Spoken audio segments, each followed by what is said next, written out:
안녕하십니까? 준비한 신약성서 배경 강의, 로마의 통치자들의 오신 것을 환영합니다. 저는 고영렬입니다. 오늘 이 시간에는 신약성서 시대의 중요한 배경을 이루었던 로마 제국의 통치자들 그중 황제들에 대해 함께 살펴보겠습니다. 신약성서 시대의 서막을 열었던 로마 공화정 말기의 중요한 권력 구조는 바로 제1차 삼두 정치였습니다. 이 시기는 율리우스 카이사르, 폼페이우스, 그리고 크라수스라는 세 명의 강력한 인물이 로마의 권력을 나누어 가졌던 때를 말합니다. 이들은 각자의 정치적, 군사적 기반을 바탕으로 로마의 운명을 좌우하며 격변의 시대를 이끌었습니다. 그 중에서도 율리우스 카이사르는 기원전 100년부터 44년까지 살았던 인물로 그의 야망과 몰락은 로마 역사에 큰 획을 그었습니다. 카이사르는 로마의 강력한 왕의 필요성을 깊이 인식하고 있었고 실제로 그가 왕이 되려는 듯한 움직임을 보였습니다. 하지만 원로원 의원들은 그의 이러한 계략을 눈치챘고 결국 공화정 체제를 수호하려 했던 이들에 의해 암살당하고 말았습니다. 그럼에도 불구하고 카이사르는 자신의 후계자를 지명하며 미래를 준비했습니다.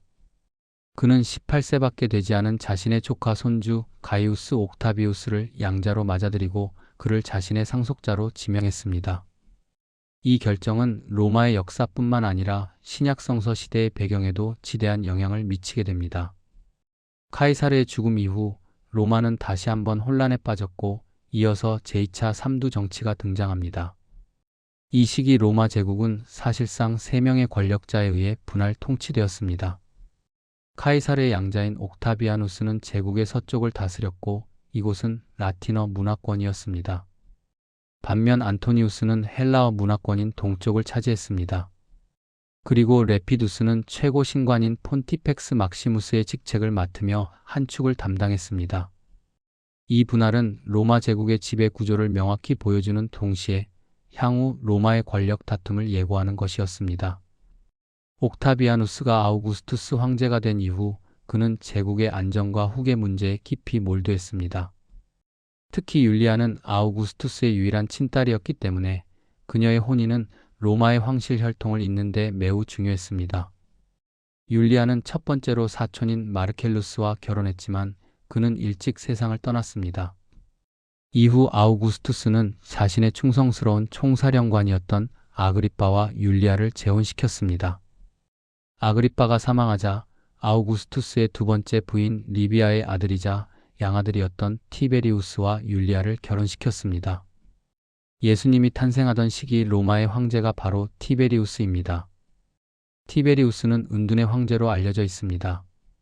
자신의 신복인 근위대 장교들을 통하여 로마 원로원을 장악하고 정작 자신은 로마와 정치에는 한 발짝 물러서서 원로원의 행동을 지켜보았습니다.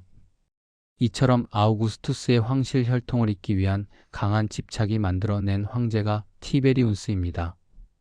다음으로 살펴볼 인물은 광기의 얼굴로 불린 칼리굴라입니다. 티베리우스는 죽어가면서 로마의 독사 한 마리를 풀어놓았다는 말을 남기고 숨을 거두었습니다. 칼굴라는 재위 기간 동안 이해할 수 없는 행동들로 로마 사회를 경악시켰습니다. 자신의 누이 동생들과 근친상간을 저질렀으며 심지어 그들의 얼굴을 화폐에 새기라고 명령하기도 했습니다. 스스로를 신, 특히 제우스의 화신이라고 여기며 신적인 숭배를 요구했습니다.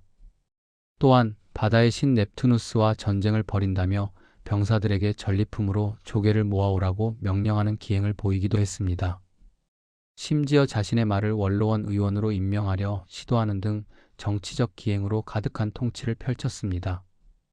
티베리우스의 말처럼 칼리굴라는 재위 기간에 로마와 주변국들 신민들의 삶을 혼돈에 빠져들게 한 한 마리 독사와 같은 자였습니다.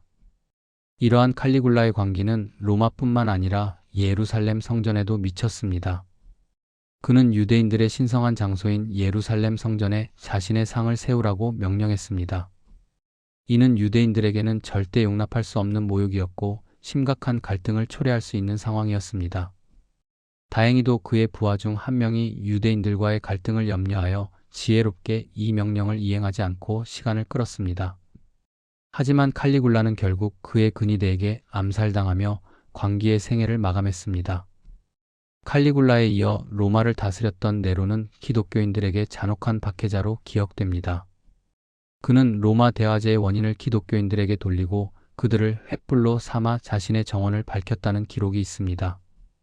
역사가 타키투스는 이에 대해 그들은 공공의 선을 위해서가 아니라 한 인간의 잔인성을 만족시켜주기 위해 소멸되어 가고 있는 것처럼 보였다고 기록하며 네로의 잔혹성을 생생하게 증언했습니다.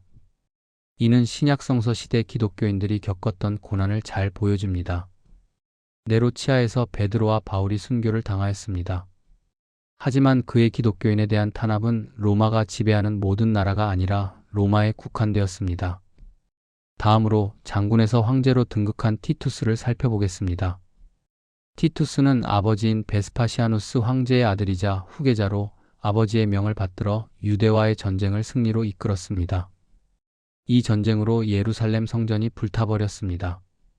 예루살렘 성전의 멸망은 유대인들에게는 세상의 종말로 여겨졌습니다.